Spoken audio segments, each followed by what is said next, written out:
คนมาซอยซอสุทอดผักนำกัน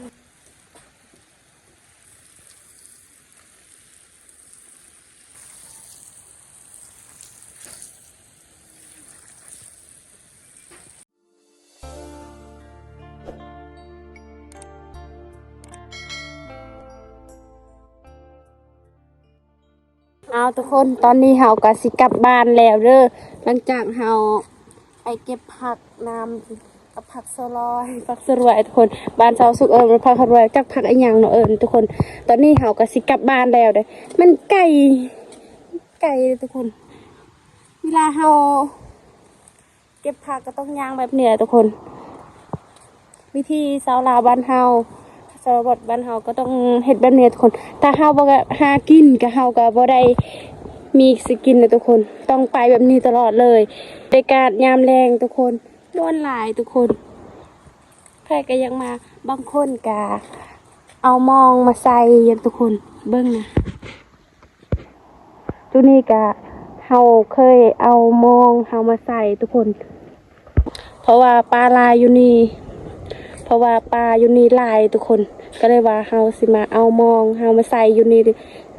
โอ้ทุกคนมื้อนี้เฮาหากินหาอยู่ลำบากหลายทุกคนเฮาไปมื้อนี้กับทีมงานเฮาบ่าวเพชรทุกคนมือเลย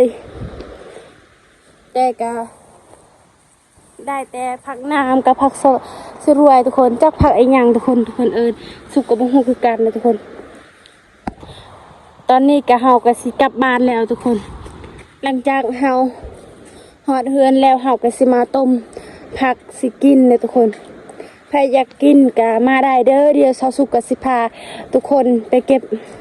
ผักน้ำกับผักสรวยทุกคนมาได้เด้อทุกคนเส้นทางเช้าสุกไปมันก็ยากดีทุกคนมันฮุบดีทุกคนถ้าไปผู้เดียวมันจะเป็นตะยานเลยทุกคนทีนี้เบิ้งนะ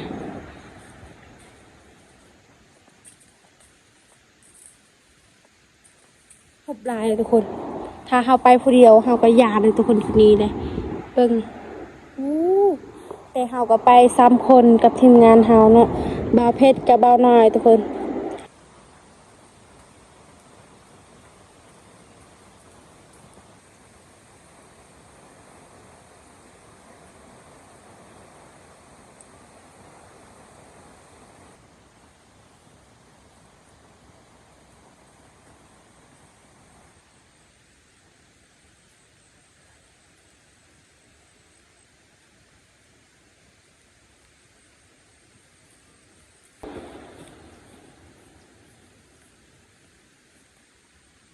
ตอนนี้ก็ฮอดหมู่บ้านชาวสุกเองเด้อทุกคนตอนนี้ชาวสุกก็ฮอดเฮือนแล้วเด้อแต่ยังมาถึงเฮือนสุกเลยทุกคนประมาณซ้ำนี้แหละหมู่บ้านชาวสุกทุกคนโอ้มานี่คือเป็นตะยานทุกคนตอนนี้ชาวสุกก็ฮอดเฮือนแล้วเด้อทุกคนฮอดเฮือนฮอดซานแล้วเด้อตอนนี้เฮาก็ฮอดเฮือนฮอดซานทุกคนเฮาก็สิมาเบิ่งผักชาวสุกประมาณซ้ำนี้ทุกคนเหตุผลชาวสุกก็ประมาณซ้ำนี้แหละเอาผักไปผักน้ำกับผักสลอยทุกคน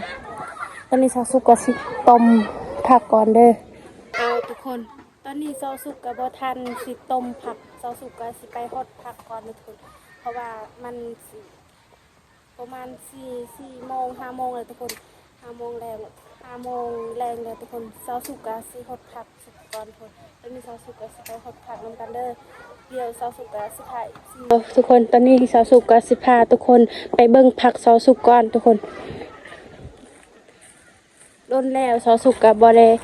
พาสิทุกคนมาเบิ่งผักว่าผักสุกใหญ่แล้วบ่ทุกคนสุกก็บ่ฮู้คือกันนี่ทุกคนผักชาวสุกมันก็เริ่มสิใหญ่แล้วทุกคนฟาดงามบ่ทุกคนนี่ทุกคนฟาดงามหลายทุกคนนี่ก็ผักพวหอมนี่ก็ผักกาดผักสลัดทุกคนหลายๆเลยชาวสุกก็สิปลูกนี่ก็ผักบัวชาวสุกเองทุกคนบ่งามทุกคนมันก็สิลุกแล้วทุกคนตอนเฮาปลูกก็มันก็โอ้ยบ่คือสิลุกขึ้นแล้วทุกคนตอนนี้มันก็เริ่มงามแล้วเด้อผักชาวสุกก็ปลูกเองทุกคนเฮ็ดเองเด้ ทุกคนตอนนี้สาวสุกกาสีฮดผักสาวสุกก่อนเลยทุกคนมาเบิ่งนำกันเลยโอ้ยมัน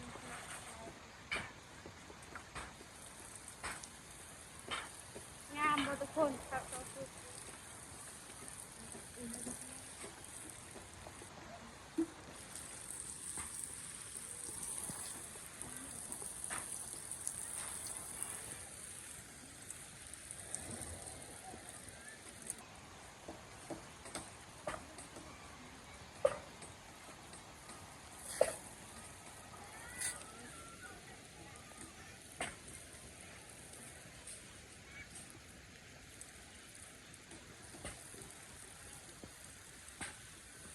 มาเด้อทุกคนมาซอยสาวสุกฮดผักนำกันเด้อ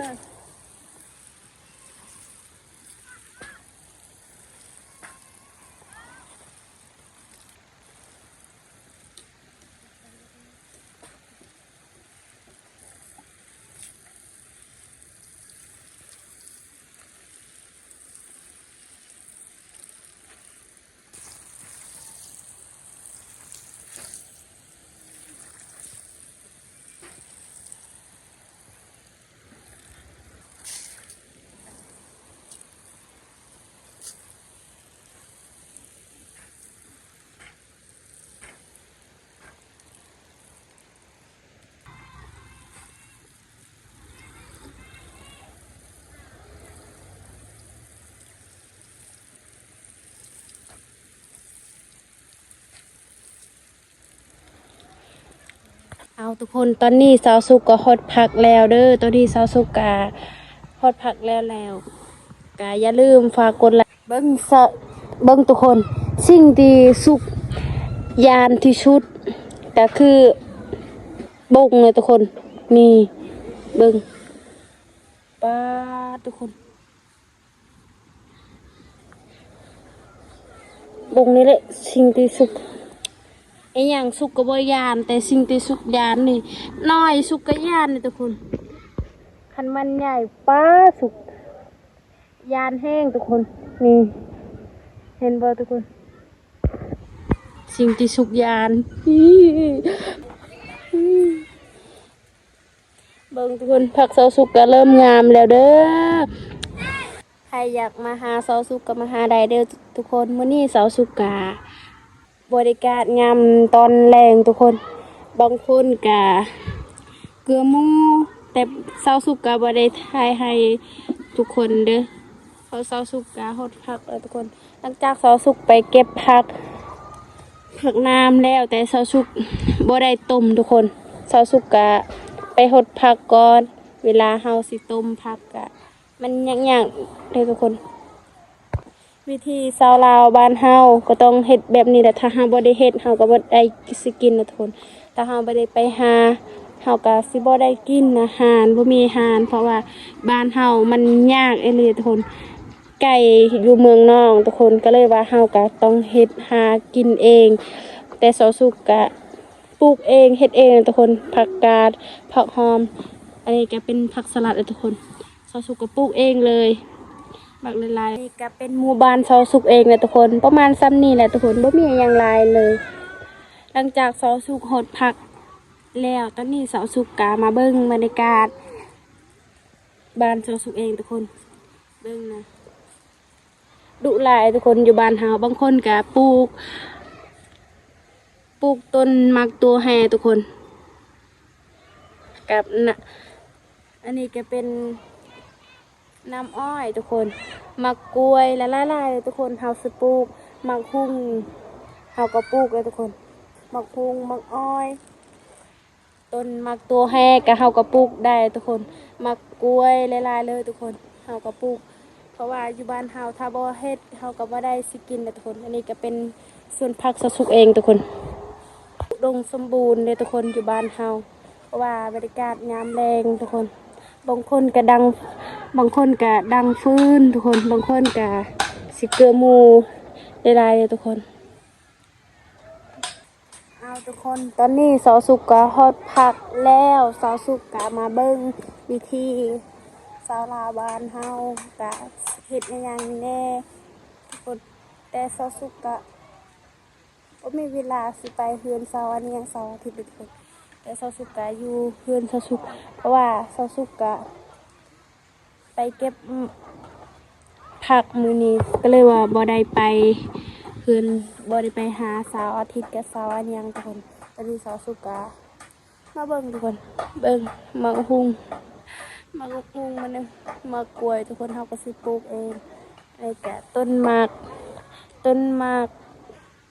ม่วงทุกคนต้นหมากกล้วยแล้วก็ต้นมะฮุ่งทุกคนเป็นลายเลย อันนี้ก็เป็นเฮือนเสาสุกทุกคนประมาณซ้ำนี้แหละมันก็สิตกเลยมันเสาสุกหลังจากเสาสุกฮอดพักแล้วตอนนี้เสาสุกก็สิปิดคลิปก่อนทุกคนใครรับชมคลิปนี้แล้วก็ฝากกดไลค์กดแชร์ฝากติดตามที่เสาสุกก็สิอาบน้ำแล้วตอนแรงๆทุกคนเอาทุกคนหลังจากเสาสุกฮอดพักแล้วตอนนี้เสาสุกก็สิปิดคลิปก่อนเด้อใครรับชมคลิปนี้แล้วก็ฝากกดไลค์กดแชร์ฝากติดตามสุดเด้อให้กำลังใจสาวสุกเฮ็ดคลิปต่อไปเนาะตอนนี้สาวสุกก็สปิดคลิปเดิม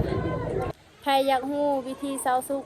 หากินหาอยู่ก็ฝากติดตามสุดเด้ออย่าลืมเด้อขอบใจได้